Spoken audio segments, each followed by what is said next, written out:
بسم اللہ والصلاۃ والسلام علی رسول اللہ وعلی آلہ وصحبہ ومن والہ وبعد۔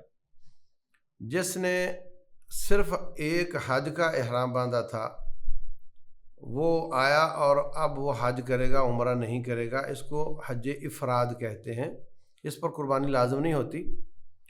اور جس نے یہ نیت کی تھی کہ میں نے احرام باندھنا ہے اور عمرے کے بعد کھولنا نہیں، اور قربانی بھی وہ ساتھ لایا تھا اور حج کر کے ہی کھولنا ہے، اس کو قران کہتے ہیں، اور اس میں شرط ہے کہ وہ قربانی ساتھ لایا ہو، وہاں آ کر نہ خریدے۔ اور تیسرا جو اکثر لوگ کرتے ہیں وہ ہے کہ عمرے کا احرام باندھا، عمرہ کیا اور آرام کیا، اور جب 8 تاریخ آئی تو حج کا احرام باندھ لیا۔ یہ حج تمتع کہلاتا ہے اور میکسیمم لوگ یہی کر رہے ہوتے ہیں۔ تو اگر آپ نے یہ تمتع کرنا ہے تو 8 تاریخ کو آپ نے احرام باندھنا ہے۔ احرام کہاں سے باندھنا ہے؟ اگر آپ مکہ میں ہیں تو مکہ سے باندھنا ہے، اگر آپ مینا میں ہیں تو مینا سے باندھنا ہے، جہاں بھی ہیں آپ وہیں سے باندھ لیں۔ 8 تاریخ کو صبح سے ظہر تک کسی وقت آپ احرام باندھ لیں، نہا لیں، چاہیں تو سر پہ خوشبو لگا لیں، صرف سر پر، اور آپ احرام کی 2 رکعتیں نہیں ہوتی، ضروری نہیں ہے یہ۔ اب آپ نے احرام باندھ لیا تو لبیک کہنا شروع کر دیا، نیت یہ کی کہ اللہ حج کی نیت کرتا ہوں، کسی کی طرف سے کر رہے ہیں تو میں فلاں کی طرف سے حج کی نیت کرتا ہوں۔ شرط یہ ہے کہ وہ جو شخص نیت کر رہا ہے وہ اپنا حج پہلے کر چکا ہو، اور اس کے بعد یہ بھی شرط ہے کہ جس کی طرف سے کر رہا ہے وہ بیمار ہو یا فوت ہو گیا ہو، اور اگر وہ خود کر سکتا تھا تو اس کو خود کو کرنا چاہیے تھا۔ بصورت اب یہ مینا میں آ جائے گا۔ بعض لوگ پچھلے دن 7 تاریخ کو ہی آ جاتے ہیں، کوئی حرج کی بات نہیں۔ مینا میں ظہر، عصر، مغرب، عشاء اور 9 تاریخ کی فجر، یہ 5 نمازیں پڑھنی ہوتی ہیں۔ اگر کوئی لیٹ ہو جاتا ہے مینا میں تو اس کا حج قبول ہے انشاءاللہ، بس جتنا کم ہو گیا اتنا اجر کم ہو جائے گا۔ تو 8 تاریخ کو ظہر عصر 2 رکعتیں، مغرب عشاء 3 اور 2 رکعتیں، رات کی تہجد، وطر اور فجر 2 اور 2 4 رکعتیں، یہ آپ نے پڑھنی ہیں، اور کوشش کرنی ہے زیادہ سے زیادہ لبیک اللہم لبیک لبیک لا شریک لک لبیک یہ دعا پڑھی جائے۔ اور اس کے ساتھ چونکہ عید کے دن ہوتے ہیں تو آپ اللہ اکبر اللہ اکبر اللہ اکبر لا الہ الا اللہ اللہ اکبر اللہ اکبر للہ الحمد یہ بھی پڑھ سکتے ہیں، اور تلبیہ بھی لبیک والا بھی زیادہ سے زیادہ پڑھیں، کثرت کے ساتھ پڑھیں اور باآواز پڑھیں۔ تو یہ آپ کا 8 تاریخ کا دن گزر گیا۔ اب آپ اسکرین پہ دیکھ رہے ہیں کہ اس طرح ہے، یہ مینا ہے، یہ حرم ہے، یہ مینا ہے، یہ تینوں لائن میں ہیں، مزدلفہ اور عرفات۔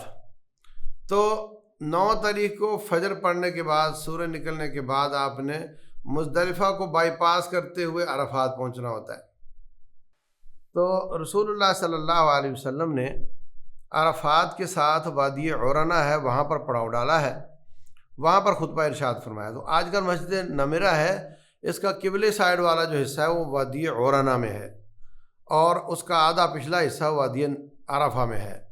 تو بہر صورت وہاں پر آپ نے خطبہ ارشاد فرمایا ہے۔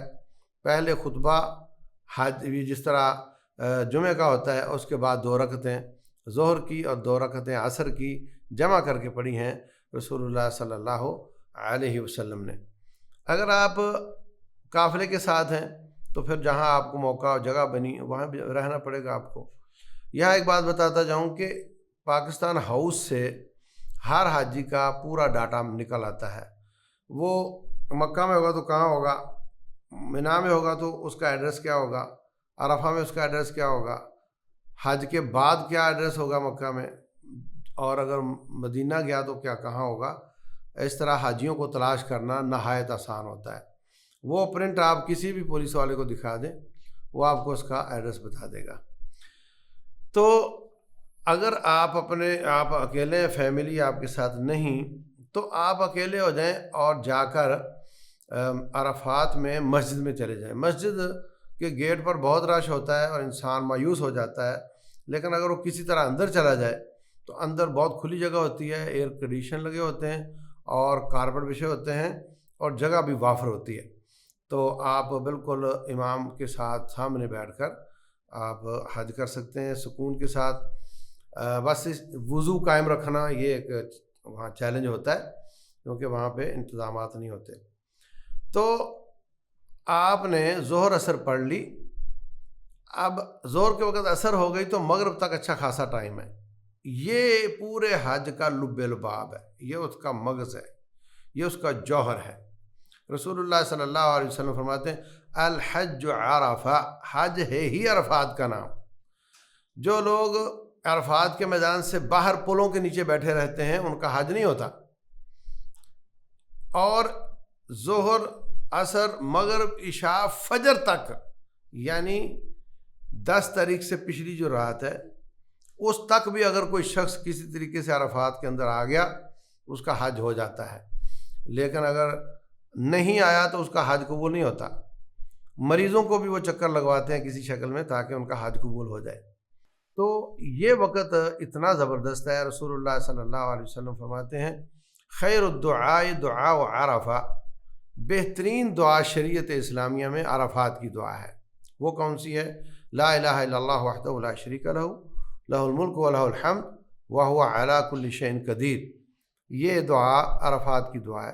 خیر ما قلت والنبیون قبلی، جتنا کچھ میں نے بولا اور جتنا سابقہ انبیاء نے بولا سب سے افضل جملہ یہ ہے جو عرفات کی دعا ہے۔ تو لبیک اللہم لبیک بھی پڑھیں گے اور یہ جملہ بھی بہت زیادہ پڑھیں گے، اور وہ جو عید کے دن ہیں عید کی تکبیرات بھی آپ پڑھ سکتے ہیں۔ اس کے علاوہ آپ لمبی لمبی دعائیں کریں، وہاں پر سستی نہیں کرنی، اس دن آرام نہیں کرنا، آپ نے کسی شکل میں نہیں کرنا، نیند آئے تو اس کو چٹک دینا ہے، منہ دھو لینا ہے، وضو دوہرا لینا ہے، خوب دعائیں کرنی ہیں اپنے لیے، رشتہ داروں کے لیے، رزق کے لیے، اولاد کے لیے، اولاد کی اصلاح کے لیے، امت اسلامیہ کے لیے بہت زیادہ دعائیں کرنی ہیں۔ ہم پر لوگوں کے بہت زیادہ احسانات ہیں، ان سب کے لیے دعائیں کرنی ہیں، بڑوں کے لیے، فوت شدگان کے لیے۔ تو کثرت سے دعائیں کریں، اپنے لیے اپنے گناہ معاف کروائیں۔ رسول اللہ صلی اللہ علیہ وسلم فرماتے ہیں اس دن شیطان اتنا ذلیل دیکھا جاتا ہے جتنا کبھی نہیں دیکھا جاتا، کہ میں نے جس بندے کو گناہ کرواتے کرواتے محنت کی دن رات اور 60 سال سے گناہ کروا رہا تھا، اس کو اللہ نے معاف کر دیا، اس کے سارے گناہ معاف ہو گئے اور میری ساری کمائی کھٹائی میں پڑ گئی۔ بہت ذلیل ہوتا ہے۔ تو ہم نے اس دن خوب محنت کرنی ہے اور بہت زیادہ دعائیں کرنی ہیں، بہت زیادہ رابطے گھر میں نہیں کرنے، ٹیلی فون پر، فیس بک پہ، اس پہ نہیں وقت گزارنا۔ اتنا میسج کر دو گھر میں کہ میں خیریت سے پہنچ گیا ہوں، بس۔ باقی اپنے رب سے باتیں کرنی ہیں، یہ موقع بار بار نہیں ملتے۔ تو آپ نے اس میں بہت محنت کرنے کے بعد جب مغرب کا وقت ہو جائے گا تو اب آپ نے وہاں سے واپسی کا راستہ لینا ہے۔ رسول اللہ صلی اللہ علیہ وسلم کو ایک شخص کہتا ہے الصلاۃ یا رسول اللہ، مغرب کا وقت ہو گیا اللہ کے نبی علیہ الصلاۃ والسلام۔ آپ نے فرمایا الصلاۃ امامک، نماز یہاں نہیں پڑھنی، وہ واپس مزدلفہ پڑھنی۔ منا سے چلے سیدھے عرفہ، عرفہ سے واپسی پہ مزدلفہ رکنا ہے۔ مزدلفہ میں خیمے نہیں لگائے جاتے، وہاں پر اوپن گراؤنڈوں میں بڑے بڑے کارپٹ بچھے ہوتے ہیں بڑے زبردست قسم کے۔ تو آپ نے آنا ہے اور آ کر سو جانا ہے۔ مغرب عشاء پڑھنی، مغرب کی 3 رکعتیں اور عشاء کی 2 رکعتیں، اور اگر ہمت ہو تو رات وتر تہجد یہ پڑھنی ہے اور آپ نے سو جانا ہے۔ تو صبح آپ نے اگلے دن بہت کام کرنے ہیں، اس لیے آرام کرنا زیادہ اچھا ہے۔ عرفات سے واپسی ریل سے بھی ہوتی ہے مگر اس میں چڑھنے کے لیے بہت رش ہوتا ہے، بسوں پر بھی ہوتی ہے مگر وہ بہت ٹریفک میں جام ہو جاتی ہیں، پیدل بھی ہوتی ہے اور پیدل مشکل کام ہے۔ کبھی وہاں بائکیے بھی چلتے ہیں، گورنمنٹ کے لائسنس کے ساتھ بائکیا چلتا ہے، موٹر سائیکل والا، 150 ریال 200 ریال لیتا ہے وہ، اور آپ کو 15 منٹ میں مزدلفہ پہنچا دیتا ہے، اور کہیں نہیں جانا، جہاں آپ کھڑے وہیں سے اٹھا لے گا۔ تو یہ بڑا زبردست ہے اگر آپ اس پر بیٹھ سکیں تو بہر صورت مزدلفہ میں آپ نے 2 نمازیں پڑھی اور تہجد پڑھی اور سو گئے۔ فجر پڑھنے کے بعد آپ نے اذکار کرنے ہیں۔ فَإِذَا أَفَضْتُم مِّنْ عَرَفَاتٍ فَاذْكُرُوا اللَّهَ عِندَ الْمَشْعَرِ الْحَرَامِ، جب تم عرفات سے واپس لوٹو تو مشعر حرام کے پاس اللہ کو یاد کرو۔ تو جو مسجد مزدلفہ ہے وہیں پہ مشعر حرام ہے، کہیں بھی آپ بیٹھ جائیں، بس جو اسفلٹ والی روڈ ہوتی ہے لک والی، اس پہ نہیں لیٹنا آپ نے۔ وہ آپ کو لگ رہا ہوگا کہ ابھی تو دور تک دنیا سو رہی ہے تو میں تو کافی سیف ہوں، تو اس پہ کوئی بندہ سیف نہیں ہوتا، پیچھے سے ریلا آتا ہے اور سب کو دبا دیتا ہے۔ ویسے تو آج کل کہیں وہ سونے دیتے بھی نہیں، لیکن بہرحال آپ نے سیف ہو کر سونا ہے۔ اور صبح اٹھ کر فجر کے بعد صبح شام کے اذکار اور لبیک والا جملہ اور جو عید کی تکبیرات ہیں یہ کثرت سے کرنی ہے، دعائیں کرنی ہے یہاں تک کہ سورج چڑھ جائے۔ اس کے بعد اب عید کا دن آ چکا ہے، آپ نے 4 کام کرنے ہیں۔ جو مسنون ترتیب ہے وہ یہ ہے کہ آپ وہاں سے آئیں، مینا آ جائیں۔ یہ آپ دیکھ رہے ہیں مینا میں 3 جمرے ہیں۔ پہلے جو جمرے ہوتے تھے وہ ایک پلر کی طرح ہوتے تھے، اور اب جمرے کو 70-72 فٹ چوڑے ہیں، دیوار ہے۔ تو مینا سے آئیں تو پہلا جمرہ چھوٹا چھوڑ دیں، اگلا درمیانہ بھی چھوڑ دیں۔ جو مکہ کی طرف تیسرا جمرہ ہے وہ بڑا جمرہ ہے، جمرۃ العقبہ، اس کو آپ نے 7 کنکریاں مارنی ہیں۔ کنکری کیسی ہو؟ اتنی سی ہو، بڑے چنے جو پھولے ہوئے ہوتے ہیں اتنی سی ہو۔ کہاں سے اٹھانی ہے؟ جہاں سے چاہیں اٹھا لیں، ان کو دھونا ضروری نہیں۔ جو لوگوں نے وہاں پھینکی ہوتی ہیں مارنے والوں نے، وہاں سے بھی اٹھا سکتے ہیں آپ۔ اور وہاں پر آج کل رش نہیں ہونے دیتے، کوئی معذور ہو ویل چیئر پر بھی ہو تو وہ کنکریاں مار سکتا ہے۔ آج کل وہاں بڑے سخت انتظامات ہوتے ہیں، 1 وے ٹریفک ہوتی ہے اور کوئی پریشانی نہیں ہوتی۔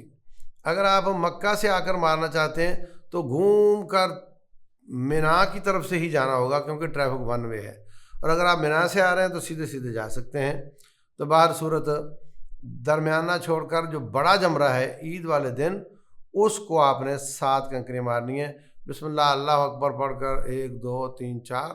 اور اگر اس طرح ماریں تو یہ زیادہ اچھا ہوتا ہے، اس طرح ماریں تو پیچھے کسی اور کی کنکری آپ کے ہاتھ کو لگ سکتی ہے، اور اگر آپ اس طرح ماریں تو یہ زیادہ اچھا ہوتا ہے۔ بہر صورت 7 کنکریاں مارنے کے بعد قربانی کرنی ہے۔ مینا میں جگہ جگہ پر قربانی کی جگہ بنی ہوتی ہے، اور وہاں آپ جائیں، جانور خریدیں، چھریاں بھی وہاں موجود ہوتی ہیں، اور آپ جانور ذبح کریں، اس میں سے کچھ بوٹیاں آپ اتار کر لیں اور پکا کر کھائیں، یہ مسنون کام ہے۔